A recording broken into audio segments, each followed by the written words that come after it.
Hello, this is Gary Sue with Tricon Sales Consulting. This will be the third segment of our series on psychological sales triggers or psychological sales methods, the same type of skill set that you can develop when you use and interact directly with a prospect. We've done 6 of these. We'll be talking about 7, 8, and 9 today. Consequently, rule number 7 is the rule of contrast. Now, what we want to do in this particular case is let the prospect know where they're at. So you're searching out their pain points. And then once you find those, you can literally get a piece of paper, put a T on it, and to the left, you want to put the existing circumstances of how they're operating as it relates to your product. Now, the slideshow that you might look at in conjunction with this is going to be focusing on real estate. And so from that standpoint, you're going to be emphasizing the fact that where they're at has more traffic. The schools are perhaps not as good as where they could be moving. There's more prestige in the new neighborhood, things of that nature. And then on the other side of your vertical line, sometimes called a Ben Franklin close, is all the positives that you can amplify and let them know what they can expect by using your product. I've personally used this before relating to a job change where I very subjectively and objectively put out a list of what the advantages were by staying in my current job and then looking at the possibility of a new company. Those things help clarify things. You can also create that cognitive dissonance that we talked about as point number 1 in these series. So literally get a piece of paper and be prepared mentally to compare what life is like without your product, what it will be like after they purchase it. Number 8, the rule of expectations or the rule of suggestion. Now, this is an aspect where you're taking advantage of, and I hate to use that phrase, but I think you know what I'm talking about, the aspect of you're looking to somebody for leadership.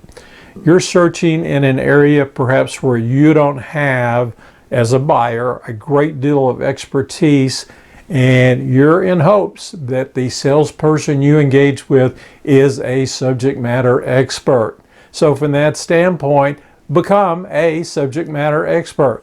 I've seen it used personally just in the last couple of weeks by 2 different people that I engaged with, and it was very impressive from the standpoint they didn't have to stop and think about a great deal. They didn't have to go do extra research. They didn't have to refer to some manual. They knew exactly what I was talking about.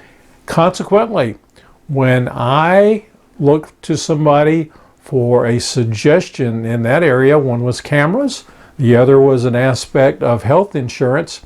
Those are the 2 individuals that I want to talk to. So when you put that suggestion in their mind, it has power because you are a subject matter expert. Now, I'll also tell you, don't hesitate to use third-party referrals. I really like that aspect, especially if it's someone who is well thought of in your particular area and they're well known by your prospect.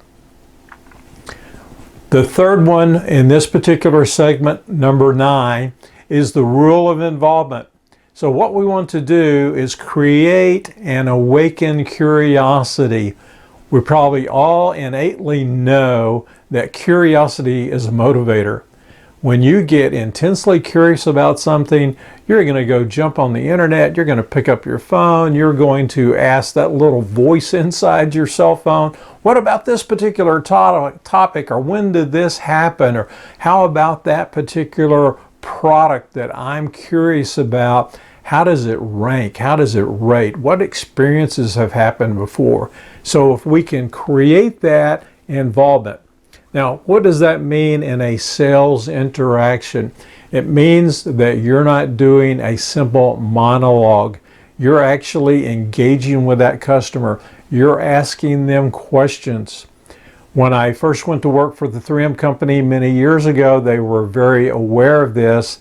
They trained everyone to ask questions as you're going through a product demonstration to ensure that the prospect was, number one, engaged, and number two, that they were agreeing with you about the point that you just made, and that leads up to an easier close if you get a series of yeses.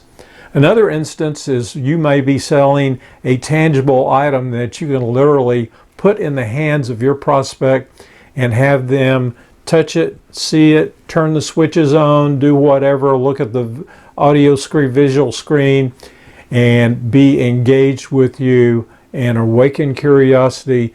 Don't allow your prospect to go to sleep on you. Keep them engaged, ask them questions, ask their opinion, find out and engage, watch intently how that person's reacting to the benefits that you're extolling. Now, in conclusion, we're going to look at these three. The rule of contrast, called the Ben Franklin close, where you compare the negatives versus the positives.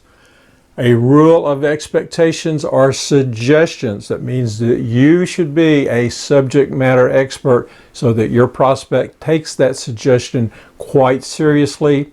And then the rule of involvement. Don't let your prospect go to sleep on you. Keep them engaged. Ask questions, gauge, listen intently, and work towards a close with that particular skill set. Those are 3 items of your 12. I think you'll find to be a great benefit, and it doesn't cost you a penny. Take care.